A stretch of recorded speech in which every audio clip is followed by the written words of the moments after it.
কোটা আন্দোলনকে ঘিরে এখন অশান্ত দেশ বিদেশে বইছে সমালোচনার ঝড়। সাধারণ শিক্ষার্থীদের উপর গুলিবর্ষণ ও সহিংসতার স্বচ্ছ তদন্ত চাওয়া হয়েছে জাতিসংঘ থেকেও। আর যুক্তরাষ্ট্র বারবারই শান্তিপূর্ণ সমাধানের আহ্বান জানিয়ে আসছে। ইউরোপীয় ইউনিয়ন থেকেও দেওয়া হয়েছে কঠোর বার্তা। তবে এবার এই ইস্যুতে মুখ খুলেছে বাংলাদেশের বন্ধু রাষ্ট্র চীন। কি বলছে দেশটি, জানাচ্ছেন মোহাম্মদ সোহাগ বিশ্বাস।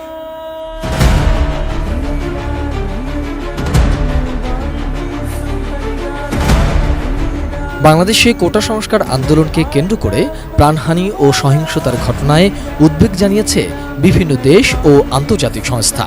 সারা বিশ্বে এই ঘটনা নিয়ে নানা আলোচনা থাকলেও কার্যত নিশ্চুপ দেখা গেছে প্রতিবেশী দেশ ভারত ও আরেক ঘনিষ্ঠ দেশ চীনকে।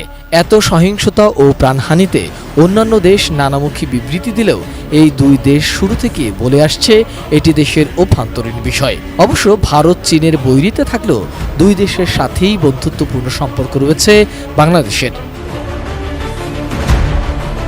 কোটা আন্দোলন সহিংসতায় রূপ নেয়ার পর এই প্রথম কোটা নিয়ে কথা বলল চীন। তারা বলছে বাংলাদেশে কোটা সংস্কার আন্দোলনকে ঘিরে যে সংকটময় পরিস্থিতি সৃষ্টি হয়েছিল সেটি নিয়ন্ত্রণে এসেছে। বাংলাদেশের বন্ধু ও ঘনিষ্ঠ দেশ হিসাবে চীন আন্দোলিত বলে জানিয়েছে দেশটির পররাষ্ট্র মন্ত্রণালয়। সোমবার ৩০ জুলাই নিয়মিত প্রেস ব্রিফিংয়ে এক প্রশ্নের জবাবে চীনা পররাষ্ট্র মন্ত্রণালয়ের মুখপাত্র লিন জিয়ান এসব কথা বলেছেন।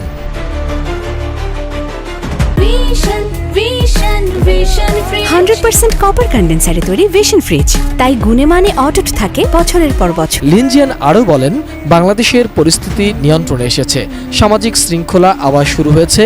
বাংলাদেশের বন্ধু ও ঘনিষ্ঠ হিসাবে চীনা পক্ষ থেকে এতে আন্দোলিত।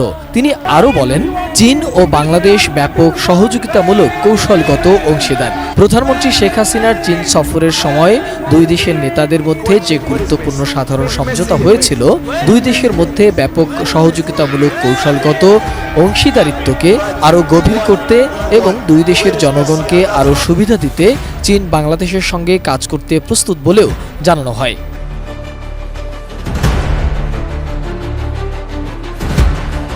এর আগে গত ১৮ জুলাই সকালে পররাষ্ট্র মন্ত্রণালয়ে বাংলাদেশের পররাষ্ট্রমন্ত্রীর সঙ্গে সৌজন্য সাক্ষাৎ শেষে চীনের রাষ্ট্রদূত ইয়াং ওয়েন জানিয়েছেন, চীন সবসময়ই বাংলাদেশের স্থিতিশীলতা চায়। বাংলাদেশে চলমান কোটা আন্দোলন ইস্যুতে তিনি সাংবাদিকদের বলেছিলেন, বাংলাদেশের সরকার ও জনগণেরাই নিজেদের এই সমস্যা সমাধানের সক্ষমতা রাখে। তার মতে চীন কোনো দেশের অভ্যন্তরীণ বিষয়ে কথা বলে না। চীনের পাশাপাশি গত ২৫ জুলাই বৃহস্পতিবার সাপ্তাহিক সংবাদ সম্মেলনে ভারতের পররাষ্ট্র দপ্তরের মুখপাত্র রণধীর জাসওয়াল কোটা সংস্কার আন্দোলন ইস্যুতে কথা বলেছেন। তারা আশাবাদী যে বাংলাদেশের চলমান পরিস্থিতি খুব শীঘ্রই স্বাভাবিক অবস্থায় ফিরে আসবে।